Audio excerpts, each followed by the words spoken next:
What's going on, guys? So I was listening to an interesting discussion the other day, and it was all about waitlists.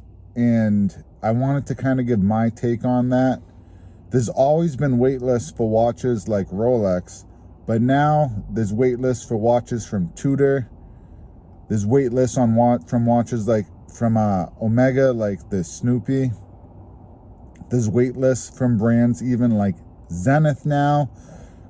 There's some grand Seikos that you can't get without being on a wait list. I believe it was one of their entry-level watches, their manual wind elegance watch that I think goes for $4 or $5 grand. So wait lists have expanded now from just Rolex to all these other brands now.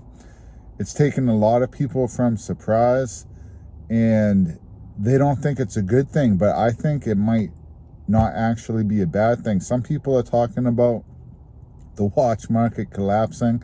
I don't think the watch market is collapsing. There's been some price adjustments, but Rolex prices seem to already be going back up on a lot of these models, or at least leveling out. No, they're not the crazy outrageous prices that we've seen before, but some of these models are still going quite high. But as collectors, at the end of the day, don't we want our watches to kind of hold value? Nobody wants to take a hit on any of their watches.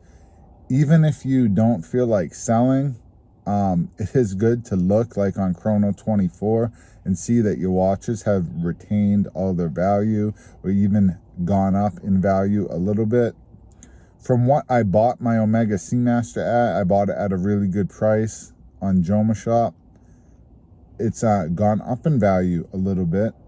My Seiko Alpinist, I got that super good deal from Amazon while it was available. The original Saab 017, that's about doubled in value.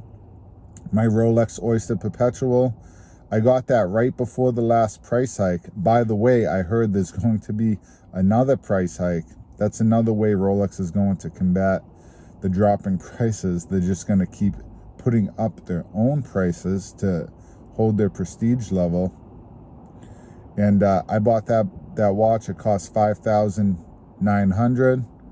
Right now it's sitting at about 15, so that's definitely in valuation. So that's definitely gone up in value, and it feels good. I'm not going to sell any of those watches, but it's certainly better than looking and everything has lost price. My Longines Hydro Conquest, I bought almost full retail price, and that watch lost about 50% of its value. So again, I'm not selling that watch. That was my first luxury watch. It will always have a special place with me, but it kind of hurts my soul a little bit. And I know you guys probably feel the same way. Let me know down in the comments if you feel the same way. So if there are a little bit of wait lists for some of these watches, you see it even with the Moon Swatch, they're harder to get. Some brands like all the Time Factors brands like Smith's Everest, that's a watch I may try to get.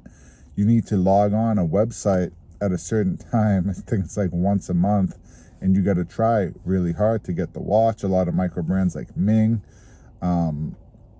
these different brands, it's harder to get their watch, whether it's a wait list, whether it's kind of like an online raffle. There's different ways to make the scarcity of these watches, but it's not impossible. So I think a little wait list, a month, 2 months, 3 months, maybe up to 6 months is acceptable. Because if you work hard, you save your money, you put just forth a little bit of effort, you should be able to get your watch. 10-year wait lists and wait lists that just don't happen from Rolex, that's unacceptable. That really isn't cool. But I think, yeah, like a couple month wait lists, and sometimes it's even faster some of the time.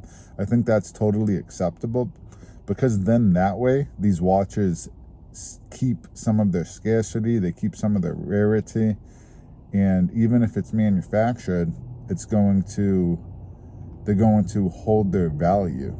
And I think that's a good thing for everybody. If there's a watch market collapse, then yeah, you're going to be able to pick up a bunch of watches you like, maybe 50% off, 75% off, but then what happens? These brands get destroyed. There's a lot of watches on Joma Shop.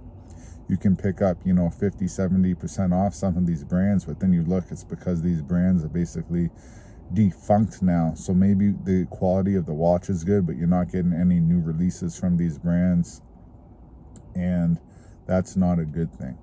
So I think I do like that wait lists are actually expanding. Yes, I don't like it because it's harder for me to get my hands on these watches. Personally, I personally don't like it, but if I'm looking at the bigger picture as a collector, these watches, by large and by far, more watches from more brands are beginning to hold value. And I think that's a good thing for everybody because no one likes taking a hit. But these are just kind of my thoughts on it a little bit. I'm outside the gym. I always got to kill my pre-workout. Hey, Bang, let me get a sponsorship. I drink one of these every morning before I work out. I eat pretty good, and I don't like smoke or anything, but this is my one vice, and I know this isn't good for me. This has about as much caffeine as like 2.5 cans of Monster, but sometimes you need that little extra motivation to get in the gym. So I take that time while I'm finishing my pre-workout to kind of make a few of these videos. It's been working out good. Let me know, guys, what you think on this situation. If we're thinking past ourselves, our own selfish want to get these watches, are wait lists actually a good thing because they keep our watches valuable, and that's what we want.